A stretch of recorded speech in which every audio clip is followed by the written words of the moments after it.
Good afternoon, Blue Line traders. I'm Sean, the owner of Blue Line Trading, and this is your weekly watch list update video for the week of February 6th of 2023. Starting with the weekly trade report, where we will look back on our performance from last week. Despite last week's significant economic calendar and higher volatility, last week was actually not as challenging as we had originally anticipated. The market remained reasonably predictable, and it hit all our anticipated targets pretty accurately. This allowed us to take profits on 2 trades that we had taken the previous week, and those 2 trades had well executed entries, exits, and sound risk management. They also netted us a significant profit. So with that said, we are happy with our trading performance last week. Moving into where the S&P currently stands, and I want to remind all of you that this is not going to include today's price action.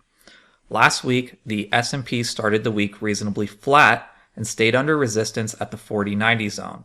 This was due to the anticipation of the Fed rate decision, which came out on Wednesday, and the results to that release came in at a 0.25 basis point rate hike. The reaction to those results were bullish, causing the price action to break above that resistance, and as anticipated, once that resistance broke, the trip towards our target, which was in the 4200 zone, was very quick. We hit that level, and then on Thursday and Friday, we began pulling back from it. Now, the good news in all this is that the more bearish theory that suggests that we are already in a new leg down towards new lows was invalidated for the most part on Thursday. That did simplify things quite a bit.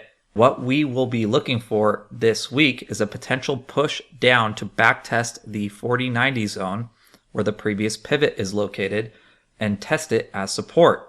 I say this as a potential because there is a scenario where the market would hold the 4130 zone. Now again, this doesn't include today's price action. We did actually break 4130 today, and we'll get into that when we get into the daily market update portion of this video. Moving into our theories, and I did notice that there's some new faces in the chat room, so I am going to touch on the theories a little bit. Now this is theory number 1, and it states that off of our October low, we have a corrective ABC structure coming off the bottom. That structure should terminate in the 4400 zone, and then from there, on a larger degree, we should see a new bearish structure to the downside, which would bring us to the new lows and complete this correction. This is theory number 2, and theory number 2 stated that from our all-time high, again we're in a 3-wave structure to the downside on a larger degree, and that we had already started that wave C down. Now the fact that we took out the previous high pretty much invalidated this last Thursday. So going forward, we're not going to be tracking this theory anymore unless something changes. Here we have the weekly charts for the NAS and the Dow. The Dow is on the left and the NAS is on the right. You'll notice last week, the Dow showed a lot of weakness, and previously on a larger scale, the Dow has been a lot stronger. Now that weakness is a major clue. When we look at the NAS has been weaker on a larger scale, but last week it was a lot stronger. So the fact that we're seeing the strongest area of the market, which was the Dow, showing signs of weakness as the market gravitates higher, it's a major clue that the structure coming off of the October lows is corrective, and that the structure coming down from our all-time high is not done yet. We're just at the midpoint of it, and we have another leg down most likely. Now obviously anything is possible and that can change, but we're going to continue looking at what the charts are telling us and trading accordingly. If the evidence changes, then we'll change our tune. But as of right now, that has not happened. For the economic calendar this week is going to be still important, but it's not going to be as significant as last week was. We do have some jobs data and some consumer sentiment, and we'll even hear from the Fed a little bit throughout the week. But I don't anticipate this week being more volatile than last week. At this point in the video, we're going to take a break from the watch list and we're going to go into the daily market update. When we're done with that, we'll go back to the watch list tickers. We are starting the daily market update on the S&P futures chart on a 15-minute time frame, and I've got your Friday close marked right here. When we follow the median line, which is the red line right here, you'll notice that the overnight market was 100% net short, and we actually opened on a gap down, which brought us down below Friday's low. Now, buyers did attempt to fill this gap, but they did not fill it all the way. That is a major clue, and it's a major clue because typically the futures markets do not leave open gaps, and when they do, they typically will fill fairly quickly, which means that this is a major clue that the price action is going to be visiting this zone again fairly soon. Now, from this point, when they tried to fill this gap, sellers did step in. They attempted to break Friday's low again. They danced around this level for a while and then finally broke it with conviction. They came down, put in this low, and then from there they back tested Friday's low and then went for follow through and got it all the way down towards the 4100 level. From there, buyers did attempt to bring the momentum into their direction coming into the daily open, and they actually had some conviction here because they almost back tested Friday's high again coming into the daily open. Now on the open, we saw bearish pressure which pushed us down to a new low, and that low was the session low at 4104. From there, buyers did buy it up. They brought it all the way to Friday's high where they saw a rejection of higher prices, and then they danced around at the midpoint of the session into today's close. In tonight's overnight market, we are gravitating up towards Friday's low again. Now, the reason this is all very significant is because we have the gap here, we're gravitating towards the gap, and the daily session low is pretty close within 14 points of the target to the downside that we had mentioned, which means that it's for the most part close enough to say that we hit it. And on the cash market, we actually did get pretty close to that level. I think we got to the low 4090 zone. So with that said, there's a good chance that if we get back up in this zone to close this gap, the buyers are going to keep it going and go for continuation.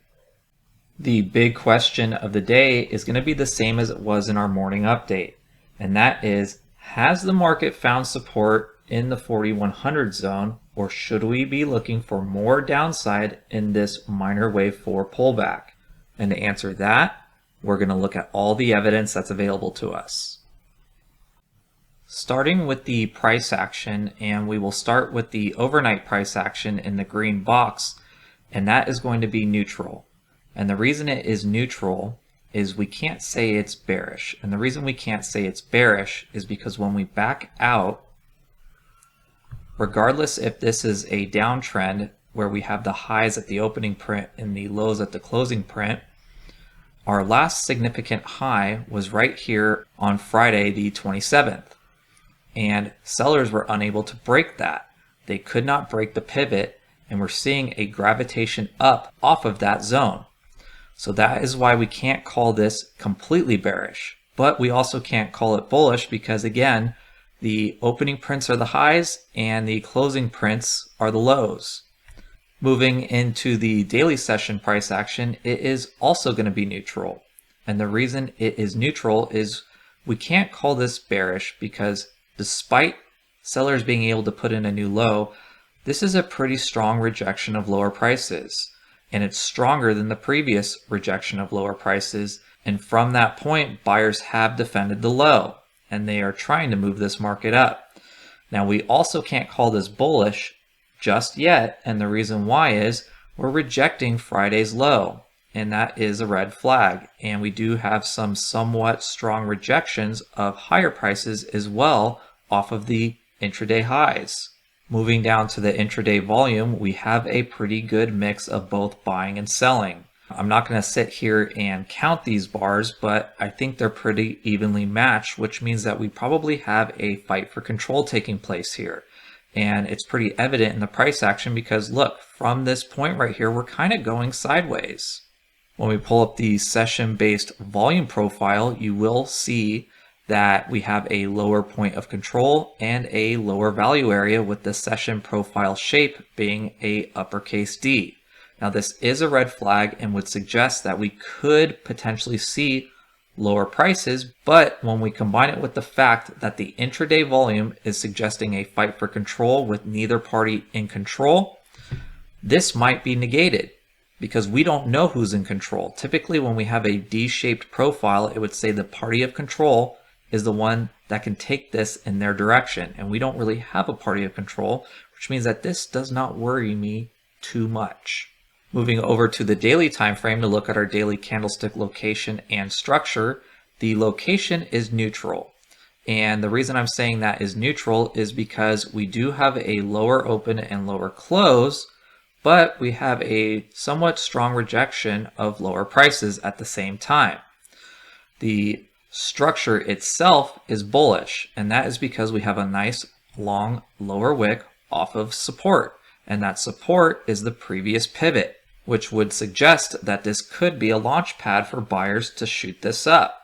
When we come down to the daily volume, it is neutral, but I am going to lean a little bit bullish here. And the reason why is we have lower prices and we have lower volume, which tells us that there's less interest in lower prices. But at the same time, I'm not going to say this is bullish just yet because we have the lower wick here. And with the lower wick, sometimes you actually want to see higher volume because it tells you that this is a support right here for sure, and we're pivoting. We don't really have that confirmation yet, but that confirmation can come tomorrow at a nice green day, which the overnight market is currently setting up as right now. Moving over to the market internals, starting with the VOLD, you'll see that sellers did have a strong day where they broke the benchmark. But again, remember, the common theme as of recently is that volume has been dictating the shifts in control.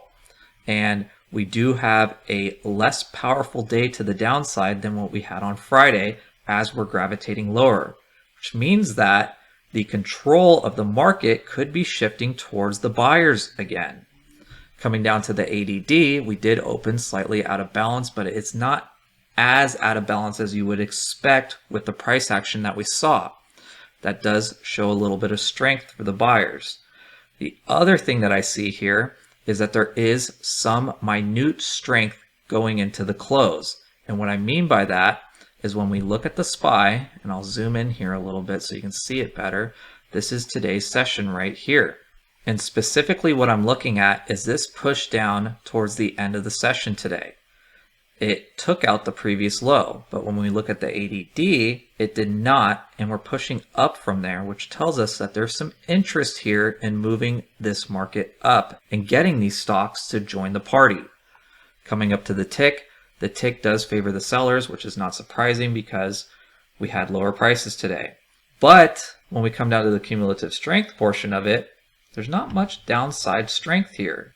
Now there is the highest amount of strength to the downside that we've seen in a while, but it's not substantial, not like this, where we did see a massive push down. Coming over to the S&P sectors, we're pretty much flat across the board for the most part, but there is a little bit more weakness in risk on, but that's not surprising because we did see lower prices today. The fact that this is all pretty much flat though tells us again, fight for control taking place and possible shift in control taking place at the same time. These are all clues that the buyers could turn this market around. When we combine all the evidence available to us, it's pretty clear that last week we hit a target. And not only did we hit it almost to the penny. And now we're pulling back and we're in the area of the anticipated target for the pullback, which when you hit all these targets, it makes you very confident in your overall count. And the overall count for minor wave 3 is as followed. You have wave 1, wave 2, you have wave 3, which terminated at the 161.8 extension. And then we're pulling back for wave 4. And currently, we surpassed the 283 of wave 3, and we're wicking off of the 382 retracement. Now, I would have liked to see us come a little bit further down on the futures, but remember, SPX did get very close within a few dollars of 4090, which is where the pivot's located. So if this holds, we should be looking for the completion of wave 3, and that would be coming up to the 4300 zone. Now, to tackle the big question of the day, we're specifically looking at this pullback. And the question is, has the market found support in the 4100 zone? So let's zoom in here a little bit, and I'll remove the count that we just put in so you can see it better. And as of right now, when you consider all the evidence, we're pulling back, and as we're going lower, you're seeing less of a range to the downside. We're seeing clues that the buyers are defending the lows, and we have a nice lower wick, and we're holding the 8 EMA on a daily time frame, which has been a very good indicator of support for this move up since it started. So with all that said, at this point in time, to answer the big question of the day, I do think that we are pivoting here. Now, I can't tell you for sure that we're pivoting here because anything's possible, and there is another scenario here that I want to make sure that you're aware of. And to show you that, we're going to go to the hourly. And when we look at the hourly, to support the fact that we're going to hold right here, I'm going to show you the measurements here. So this is our high. We come down, A, and then you have your B and your C. We're holding support in that area. So this is a valid pullback for wave 4 that could hold, test the pivot, and go. And that's what we were anticipating. Now what we need to be careful of is the fact that the B wave, which we're thinking is a B wave, when we measure this with a retracement, and we're going to turn on the 786 and the golden pocket, came up and tested the 786, which is a wave 2 pullback potentially. So if that's the case, we could be looking at 5 waves down, a 3-wave movement up, and 5 waves down for a more substantial pullback here. And what that would look like, and what would be a good determination if that was going to happen, is 1, we have this high right here. If we take out this high, I think there's a good chance that we're going to keep going up. If we don't take out this high, and we start to reject and gravitate lower, and we break this low, there's a good chance that we're going to come down to the 161.8 extension, which would be a 1, 2, 3 move. And from there, we would be looking for 4 and 5 to the downside. And that would bring into question if we're going to go lower, because we'd be looking at something similar to this, where you have 1, 2, 3, 4, and 5, and then you'd have A, B, C, and then 1, 2, 3, 4, 5 to the downside, and then we would come up to make our new highs. So it would be a more substantial pullback, and it would question where we are in the count. We would have to go look at all our degrees and see if this pullback is actually a higher degree pullback than what we had anticipated.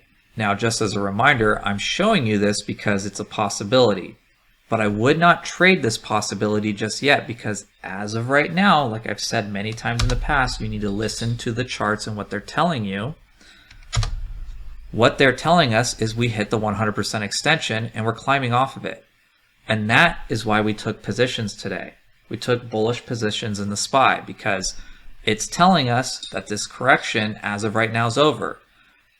Now, what would change that and make me take those positions off is if we break this low, because then obviously we're coming down lower, and I would stop out and take that stop out because I'm listening to what the chart is telling me. So again, to recap and not to beat a dead horse, but coming down for the big question of the day, I'm thinking we're pivoting here, and I'm going to think that way until the market tells me differently. Jumping into the watch list tickers, we're going to start with NVIDIA. Now, this is not a trade idea, it's a review of a trade. I'm going to pull up what we put in the watch list. So when we look at NVIDIA, the original trade idea that came out, I think it was 2 or 3 weeks ago, is that we had an inverse head and shoulders, and that we were going to come up, back test the neckline, and go. And based on the volume profile, we were looking at around 220, and then we would expect some type of pullback. I'm not really interested in the pullback. I'm interested in this move right here. Now I'll pull up the chart to show you what happened. Here's your inverse head and shoulders. We broke out, we back tested the neckline, and we went all the way up to 219 or 220, which is exactly what we anticipated. We made a lot of money on this trade, and I'm sure anybody else who took this trade made a substantial amount of money as well. This was an awesome trade and it had great execution. Moving on, the next one that we will look at is, we'll just touch on the SPY real quick. So let me pull up that. Now when we look at SPY, it's going to follow our S&P forecast very closely. You have your 1, 2, and now we're coming up in 3 to complete 3. So I'm going to pull up this real quick and I'll go back to the daily so you can compare it to our forecast. So we're pulling back right now and you have this move right here, which is what we're anticipating. And on the S&P, we're looking up at about 4,300. On the SPY, we're looking up at about 427. So that's why we took calls today. And one thing that I want to point out here is, just like the S&P 500 on ES1 and SPX is holding the daily 8 EMA, so is the SPY. And the SPY actually has a separate clue with this doji candle here at the bottom. That tells us that this is a potential reversal pattern that's shaping up, and we should be looking up from here. So that's what we're anticipating, and that is also why we took calls today.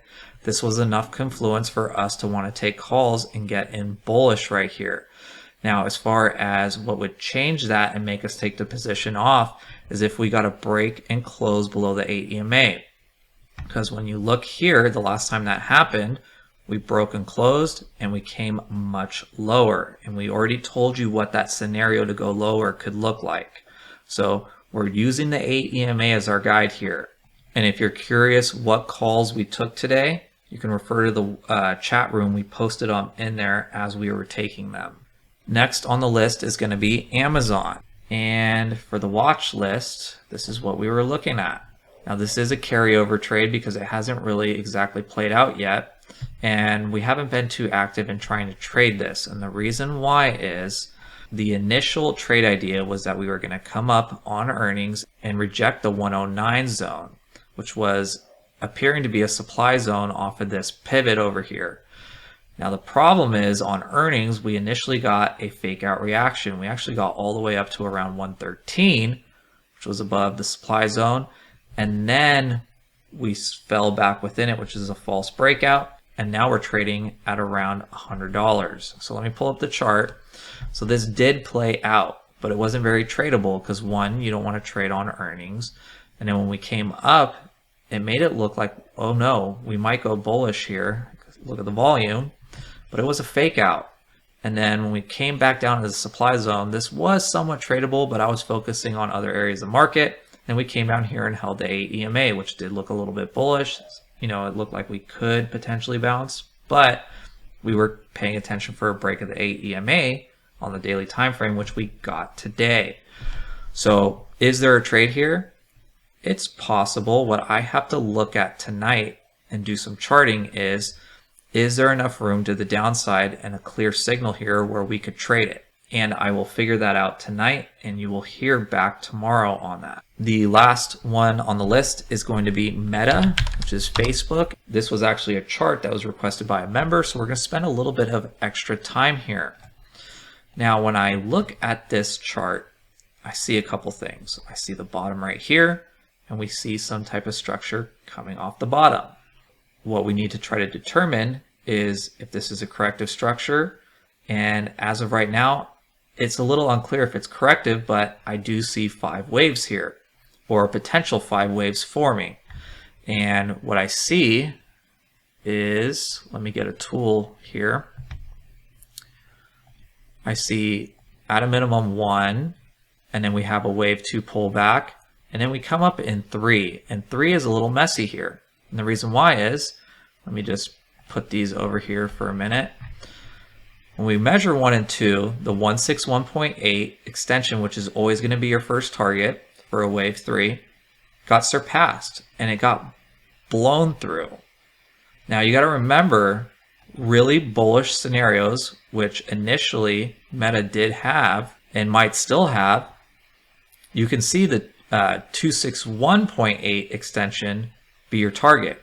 So let's add that here and see where it lands. And to do that, we'll pull this and then go right here. And what do you know?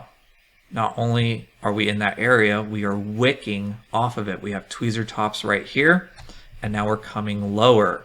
We're seeing some weakness. So I'm pretty comfortable at least putting our wave 3 right here for right now, which tells us that we should be looking for a pullback potentially. And what do you know? We're seeing weakness. So where would that pullback go? Well, again, a wave 4 pullback is typically going to go to the 236 or the 382.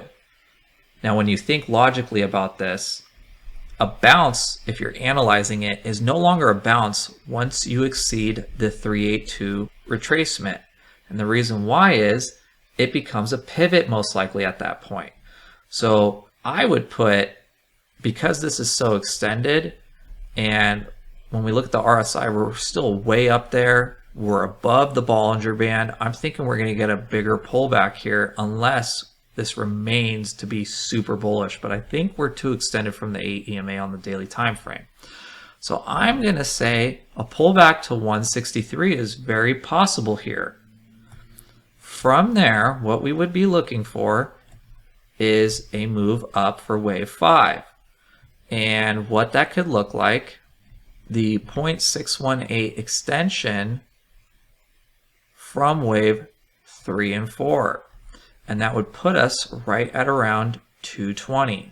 One thing you do need to use caution here is you have this gap in here. And it's possible that the gap will fill with wave 4. It could even violate and go down a little bit further the 382. I'd want to see a daily wick or a weekly wick. Hold it though, and then go. But we don't know what happened in here because the bullish reaction just gapped us over it. There's a potential that wave 3 did terminate right here, and we just skipped the pullback, and now we're in wave 5 and we rejected this area. And now we're going to come back for a more substantial pullback, and that pullback, depending on what this is, if this is an ABC to the upside, kind of like what the S&P is doing, we would probably be targeting the 0.5 as the most likely target here. And that could be as far down as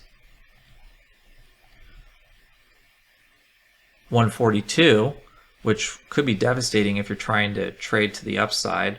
So what my plan would be here is, if you're just solely trading this, I would wait for the pullback and try to trade wave 5 and see if we're going to get that pivot at the 382 at around 163. I think that's the safest bet here. Now, if you were looking in the chat room today, you saw that we did go short this.